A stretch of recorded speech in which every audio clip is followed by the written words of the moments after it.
Om Shanti. Om Shanti. Good morning.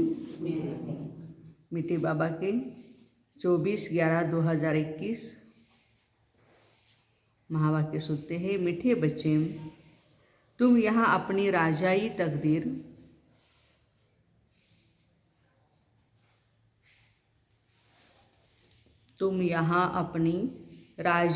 तकदीर बनाने आए हो।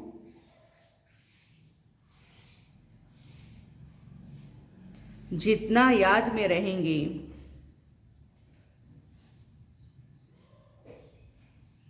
पढ़ाई पर ध्यान देंगे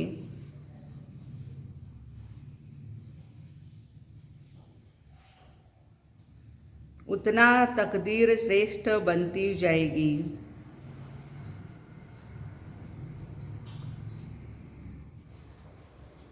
मीठे बच्चे, तुम यहाँ अपनी राजाई तकदीर बनाने आए हो।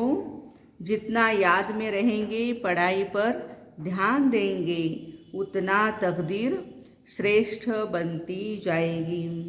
आज का प्रश्न है, संगम पर की श्रीमत का पालन कर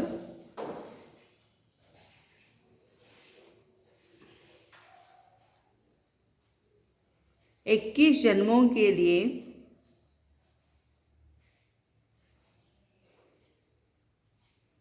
तुम अपनी तकदीर श्रेष्ठ बना लेते हो।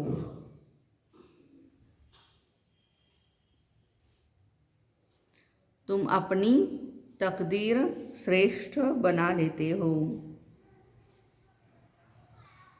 श्रीमत तो बहुत सारे बाप दादा ने दिए हुए हैं। उत्तर में बाबा कहते हैं, संगम पर बाप की श्रीमत है,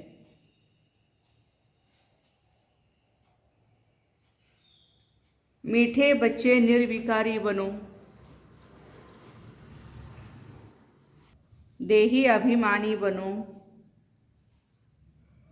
देही अभिमानी बनने का पूरा पुरुषार्थ करो।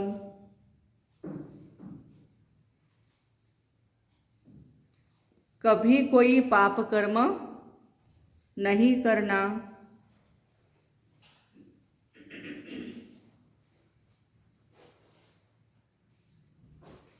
तो 21 जन्मों के लिए तकदीर श्रेष्ठ बन जाएंगी।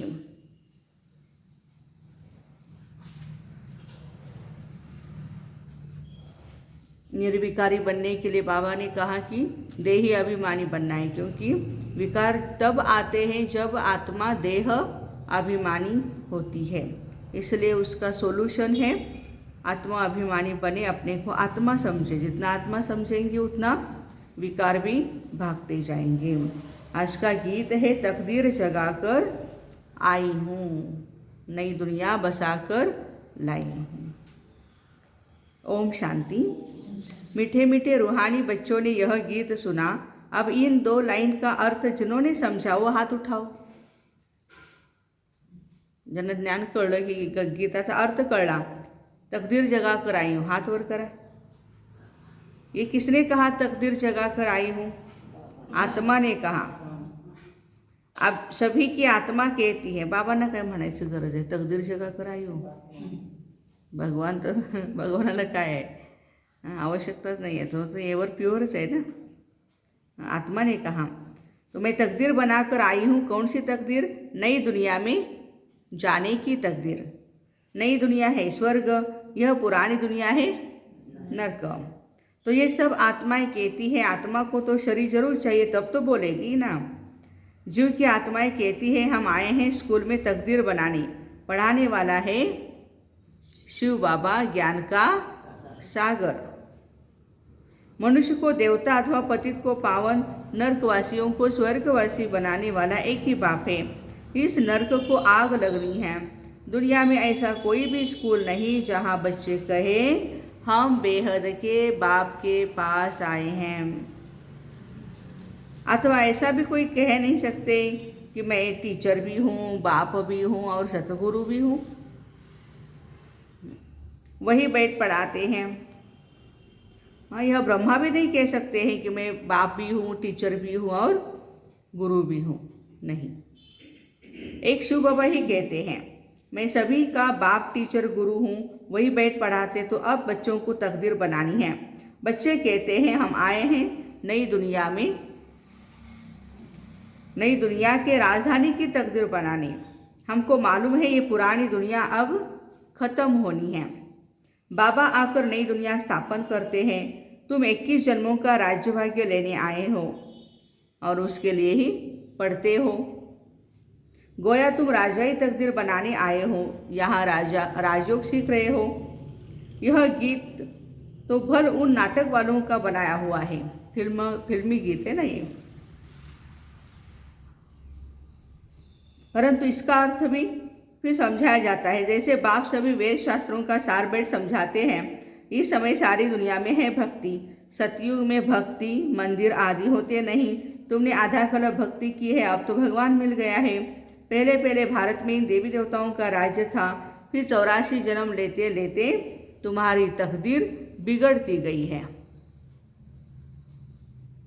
अब फिर से तकदीर बनाते हैं। बाबा आए हैं तकदीर बनाने। बच्चों को कहते हैं मुझे याद करो। तुम बहुत ही पापात्मा बन पड़े हो। पहले पहले भक्ति की जाती है शिव बाबा की, वह है अव्यभिचारी भक्ति। फिर भक्ति भी व्यभिचारी हो जाती है। तो बच्चों को पहले पहले निश्चय होना चाहिए, जिसको भगवान कहा जाता है वह हमको पढ़ाते हैं। उनको कोई शरीर है नहीं, वह इस शरीर में बैठ बोलते हैं। ब्रह्मा बाबा के तन में बैठ करके शिव बाबा बोलते हैं। जैसे तुम्हारी आत्मा इस शरीर में आने से बोलने लगती है।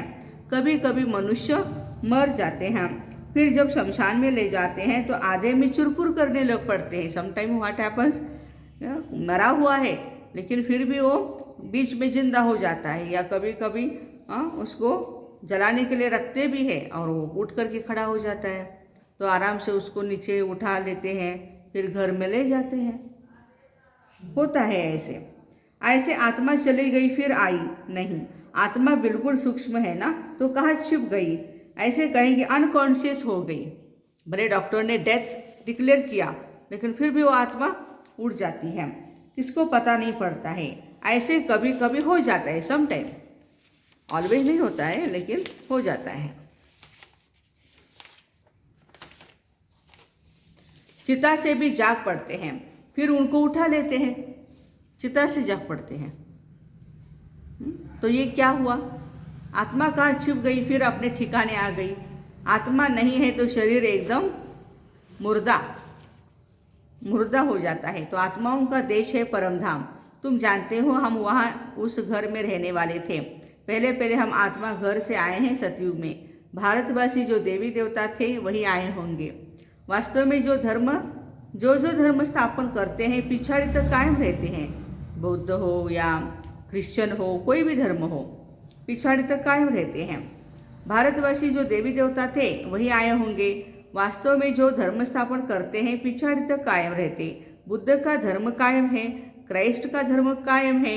सिर्फ देवी देवता धर्म वाले जो राज्य करते थे उनका नाम गुम हो गया है। कोई भी अभी पूरे विश्व में कहाँ भी जाओ, पूछो आप देवी देवता कुल के हो, देवी देवता धर्म के हो, वो बोलेंगे ये कौन सा धर्म लाया आपने नया? हमारा धर्म हिंदू है। तो अपने धर्म को भूल गए हैं।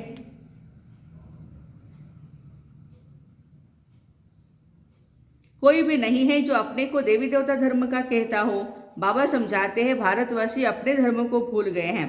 हमारा गृहस्थ धर्म पवित्र था, संपूर्ण निर्विकारी महाराजा महारानी का राज्य था। उनको कहते हैं भगवती श्री लक्ष्मी और भगवान श्री नारायण। वास्तव में भगवान एक है, उनको ही ज्ञान का सागर कहा जाता है। इन लक्ष्मी नारायण में तो कोई ज्ञान है नहीं। ज्ञान का सागर एक ही शिव बाबा है। वो भाई तुम बच्चों को ज्ञान देते हैं, तुम अभी पढ़ रहे हो, ये पढ़ाई फिर वहाँ भूल जाएंगे। अभी तुम हर एक समझते हो हमारी आत्मा में 84 जन्मों का रिकॉर्ड भरा हुआ है। आत्मा अभी नॉलेज ले रही है, फिर सतयुग में जाकर अपना राज्य भाग्य करेगी।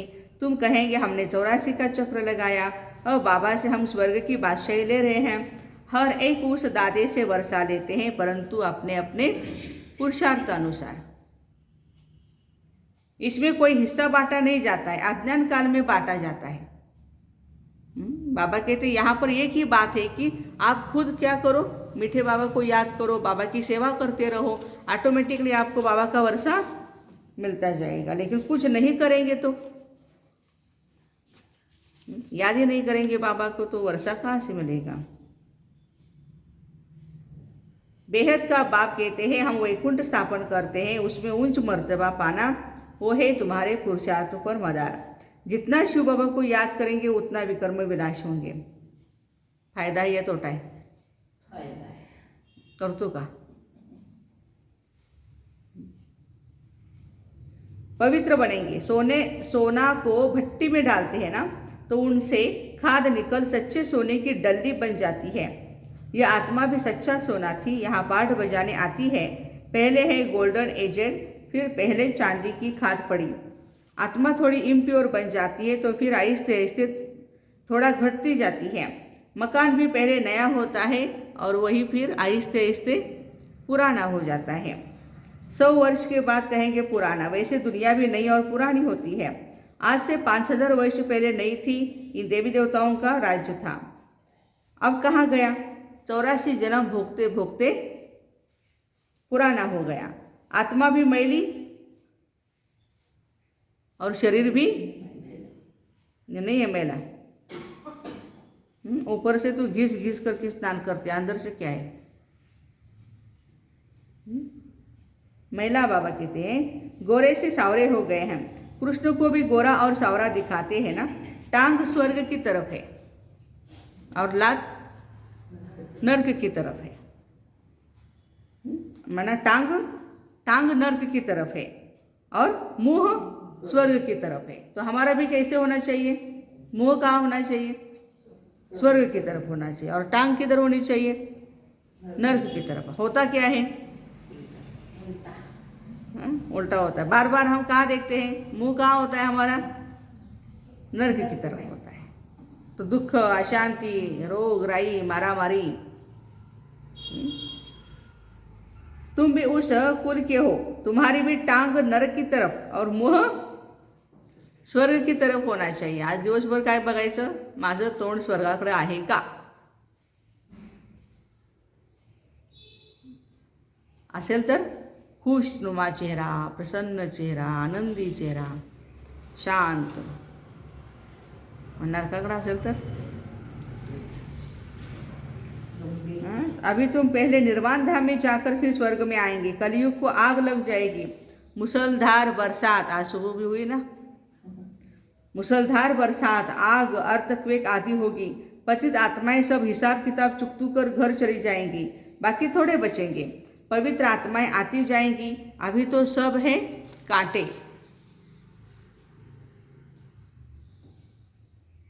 विकारी को बाबा कहते हैं कांटे। काम कटारे चलाना ये कांटा लगाना है। यहाँ तो बाप कहते हैं संपूर्ण निर्विकारी बनना है। बाबा कहते हैं मुझे याद करो तो मैं तुमको स्वर्ग का वर्षा दूंगा। तुम पवित्र बन जाएंगे। तुम पावन थे तो गृहस्थ व्यवहार में पवित्र था। जब हम पवित्र थे तो हमारा गृहस्थ व्यवहार भी पवित्र ही था। अभी तुम पतित बने हो तो गृहस्थ व्यवहार भी पतित बना हुआ है, अपवित्र, विकारी है। सतयुग में व्यवहार धंधा भी सच्चा चलता है। वहाँ पे झूठी बातें नहीं होती है। वहाँ झूठ आदि बोलने की भी दरकार नहीं है। और यहाँ झूठ बोलने के बिना धंधा ही नहीं करते हैं। कितना झूठ है, कितनी मिलावट है। अच्छा भाई, झूठ क्यों बोला जाता है? झूठ बोलने की क्या दरकार है? फिर भी क्यों बोलते हैं झूठ? झूठ तब बोला जाता है जब बहुत पैसे कमाने का लोभ होता है। सच्चाई से ज़्यादा कमा नहीं सकते, इसलिए झूठेपन से कमाते हैं। लेकिन सच्चाई से जो भी कमाया वही पैसा, वही धन घर में सुख शांति लाता है। मगर झूठेपन से कमाया हुआ, जैसे वो पैसा आता है, ढेर सारी बीमारियाँ, टेंशन, अशांति, सब कुछ ले आता है। इसलिए हमारे घर में देखना शांति है या अशांति है। यदि शांति है तो समझ लेना हमारा पैसा ठीक ढंग से आ रहा है। वहाँ तो अथाह पैसे मिलते हैं, अनाज आदि का कोई दाम नहीं रहता है। सतयुग में बाबा कहते वहाँ कोई भी गरीब होता नहीं। जो अच्छा पुरुषार्थ करेंगे वह महाराजा बनेंगे, हीरे जवाहरों के महल मिलेंगे। पुरुषार्थ पूरा नहीं करेंगे तो प्रजा में चले जाएंगे। राजा रानी, फिर प्रिंस प्रिंसेस, सारा घराना होता है ना। फिर प्रजा में भी नंबरवार, साहूकार और गरीब प्रजा होती है। वहाँ तो सब पवित्र होंगे। राजा रानी वजीर भी एक है। वहाँ कोई बहुत वजीर नहीं रहते हैं। राजा में ताकत रहती है राज्य चलाने की। तो जैसे बाप समझाते हैं तो बच्चों को भी समझाना चाहिए। हम भारतवासी देवी देवता थे, सतयुग में हमारा राज्य था, गृहस्थ व्यवहार में हम पवित्र थे, स्वर्गवासी थे। फिर पतित बनते बनते नरकवासी बने, फिर स्वर्गवासी बनते हैं। लोग कहते हैं ना, माताएं ही घर को स्वर्ग बनाती है और पति को स्वर्गवासी बनाती है।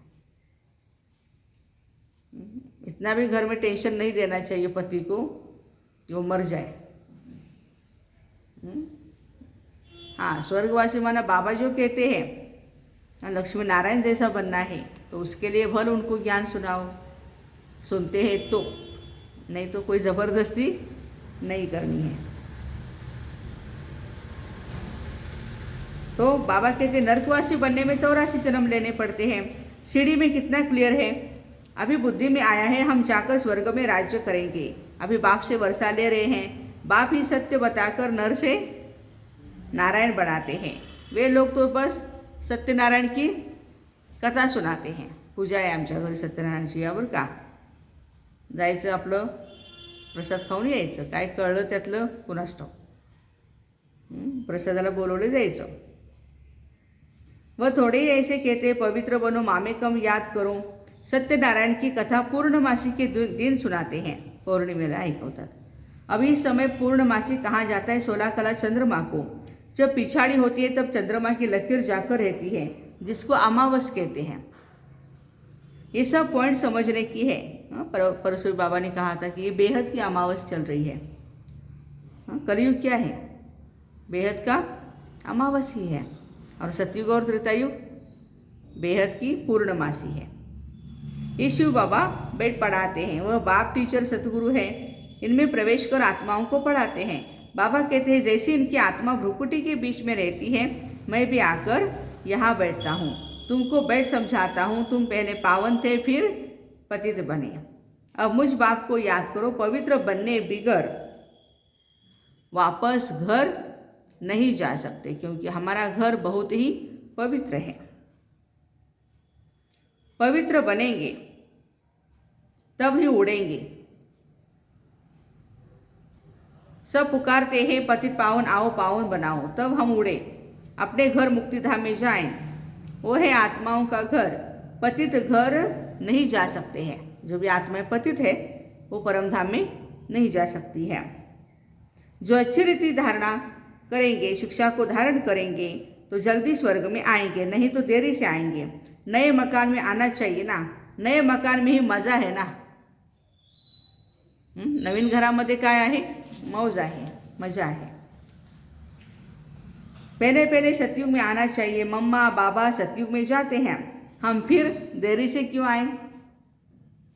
मम्मा बाबा तो पहले जाएंगे, तो हम भी उनके साथ जाए, उसके लिए पुरुषार्थ करना है। तुम भी फॉलो फादर करो, ब्रह्मा बाबा को, मम्मा को फॉलो करना है। बाबा को याद करते रहो। कोई बात में तकलीफ होती है तो शिव बाबा से पूछो, श्रीमत से ही श्रेष्ठ बनेंगे। पुरानी दुनिया में तो 5 विकार रूपी रावण की मत पर ही तुम चलते आए हो। पहले पहले है देह अभिमान, अभी तुम बच्चों को देही अभिमानी बनना है। मैं आत्मा परम धाम की रहने वाली हूँ। बोलो, मैं आत्मा परम धाम की रहने वाली हूँ। उसको शांति धाम कहा जाता है। ऐसी ऐसी बातें दूसरा कोई समझा न सके, बाबा ही समझाते हैं। तुम्हारी आत्मा इन ऑर्गन से सुनती है। सतयुग में कभी शरीर खराब होता नहीं। यहाँ तो बैठे बैठे अकाले मृत्यु हो जाती है। सतयुग में ऐसी बात नहीं होती। उसको कहा जाता है हेवन, स्वर्ग, पैराडाइज। फिर हम चक्र लगाकर पुनः जन्म लेते 84 का चक्र पूरा करते हैं। फिर बाबा आकर बच्चों को स्वर्ग के लायक बनाते। अभी तुम नई दुनिया के लायक बने हो, अभी तो नर्क है ना।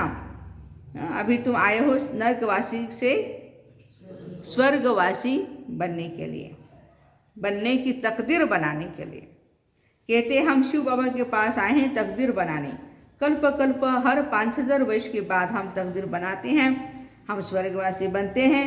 फिर रावण राज्य शुरू होने से हम विकारी बन जाते हैं। अभी सब विकारी पतित है। तब बाप आकर नई दुनिया स्थापन करते हैं। नई दुनिया में सिर्फ तुम बच्चे ही होंगे, बाकी सब शांति धाम में चले जाएंगे। बाकी जितनी भी आत्माएं हैं वो सब परम धाम में अपने घर में लौट जाएंगे। हम भी जाएंगे, लेकिन जाने के बाद फिर सतयुग में आएंगे। ऊपर में आत्माओं का झाड़ है, फिर अपने अपने समय पर आएंगे। वंडरफुल है। हां, तिथे काही कॅलेंडर नाही, हां तिथे काही घड्याळ नाही. कसं कळत असेल त्या आत्म्यांना आता आपल्याला जायचं आहे खाली. वंडरफुल आहे. सगळं रामामध्ये नोंद आहे. ठरवून काय होत नाही म्हणतो की नाही आपण कधी कधी, परंतु बाबा सांगतात वंडर है ये सब. जब हमारा राज्य होगा तो वहाँ और धर्म वाले होंगे नहीं. फिर द्वापर में रावण राज्य शुरू होगा. ये सब बातें अच्छी रीति धारण करनी है. यहाँ नर्कवासी से स्वर्गवासी बनना है. नर्कवासी मनुष्य को आसुर और स्वर्गवासी मनुष्य को देवता कहा जाता है. अब सभी आसुरी स्वभाव वाले हैं. अब बाप बैठ पुरुषार्थ कराते हैं, कहते हैं पवित्र बनो, हर बात में पूछते रहो. कुछ प्रॉब्लम आता है तो मुझे पूछो. बहनें भी बैठी है, उनसे राय लो कि ऐसा ऐसा है, हम क्या करें. कोई पूछते हैं बाबा धंधे में झूठ बोलना पड़ता है, झूठ बोलने से थोड़ा पाप बनेगा. धंधा करना है तो झूठ बोलना पड़ता है. तो बाबा क्या कहेंगे. हाँ, बाबा कहते हैं वह फिर भी बाबा को याद करते रहेंगे तो पाप कट जाएंगे. इसका मतलब ये नहीं कि झूठ बोलना ही है. एक झूठ को छुपाने के लिए 10 झूठ बोलने पड़ते हैं, 100 झूठ बोलने पड़ते हैं. लेकिन देखो, जो सच बोलता है नहीं नहीं ये हमारा माल अच्छा नहीं है, आज आप नहीं लेना, कल मैं फ्रेश लेके आऊँगा, कल लेके जाना आप. ऐसा कोई बोलेगा तो आप उस पर विश्वास रखेंगे. हाँ ये अच्छा बोल रहा है, हाँ मैं कल ज़रूर आऊँगा. खराब माल लेने से अच्छा है ना अच्छा माल लेके जाए. लेकिन ये मालिक दुकानदार यदि ऐसा बोलता है तो ये उसकी ईमानदारी है, प्रामाणिकता है. नहीं तो कई क्या करते हैं, दाम वही रखेंगे जो अच्छे वाला है और उसी दाम में बिकने का प्रयास करेंगे. तो बाबा कहते हैं आजकल की दुनिया में सब पाप करते हैं, कितनी रिश्वत खाते रहते हैं. यह प्रदर्शनी का चित्र मैप्स है. ऐसे मैप्स कहाँ होते नहीं. अगर कोई देखकर कॉपी करके बनाए भी परंतु उसका अर्थ नहीं जानते हैं. प्रदर्शनी मेले तो बहुत होते आते हैं, बहुत आते हैं मेले में. जैसे हमने देखा कोल्हापुर में भी जैसे मेला ही लगा था. जब प्रोग्राम था जैसे मेला कहा जाता है 7 रोज लिए समझने आओ तो तुम स्वर्गवासी बनने लायक बन जाएंगे. 7 दिन का कोर्स किया. बाबा कहते कहाँ भी जाओ मुरली सुनो, धारणाएं करो, प्रैक्टिकल में दैवी गुणों को आचरण में लाओ. अभी नर्कवासी हो. सीढ़ी में देखो कितना क्लियर है. यह है पतित दुनिया, पावन दुनिया ऊपर खड़ी है. अभी तुम बच्चे शिव बाबा से प्रॉमिस करते हो बाबा हम नर्कवासी से स्वर्गवासी जरूर बनेंगे. अभी तुम तैयारी कर रहे हो शिवालय में जाने के लिए, इसलिए विकार में कभी भी नहीं जाना है. तूफान तो माया के बहुत आएंगे परंतु पतित नंगन नहीं होना है. पतित होने से बड़ी खता हो जाएगी. खता माना भूल. फिर धर्मराज की बहुत बड़ी सजा खानी पड़ेगी. अच्छा, धर्मराज का डंडा लगने के बाद बाबा कहते अच्छा मीठे मीठे सिक्के दे बच्चों प्रति माता पिता बाप दादा का याद प्यार और गुड मॉर्निंग. रूहानी बाप की रूहानी बच्चों को नमस्ते. हम रूहानी बच्चों की रूहानी माता पिता बाप दादा को याद प्यार गुड मॉर्निंग और नमस्ते। वाह बाबा वाह, शुक्रिया बाबा शुक्रिया। धारणा के लिए मुख्य सार पहली पॉइंट है, मनुष्य से देवता बनने के लिए जो भी आसुरी स्वभाव है, झूठ बोलने की आदत है, उसका त्याग करना है, दैवी स्वभाव धारण करना है। घर चलने के लिए पवित्र जरूर बनना है। माया के तूफान आते भी कर्मेंद्रियों से कोई भी विकर्म नहीं करना है, अटेंशन देना है। वरदान है, सच्ची लगन के आधार पर और संग तोड़ एक संग जोड़ने वाले संपूर्ण वफादार भव। संपूर्ण वफादार उन्हें कहा जाता है जिनके संकल्प व स्वप्न में भी सिवाय बाप के और बाप के कर्तव्य व बाप की महिमा के, बाप के ज्ञान के और कुछ भी दिखाई न दे। एक बाप दूसरा न कोई। बुद्धि की लगन सदा एक के संग रहे तो अनेक संग का रंग लग नहीं सकता। इसलिए पहला वायदा है, और संग तोड़ एक संग जोड़। इस वायदे को निभाना अर्थात संपूर्ण वफादार बनना। स्लोगन है, सत्यता की स्वस्थिति परिस्थितियों में भी संपूर्ण बना देगी। सत्यता की स्वस्थिति परिस्थितियों में भी संपूर्ण बना देगी। वरदान जो है आज का, सच्ची लगन के आधार पर और संग तोड़ एक संग जोड़ने वाले सभी संपूर्ण वफादार भाई बहनों को ओम शांति। Have a nice day.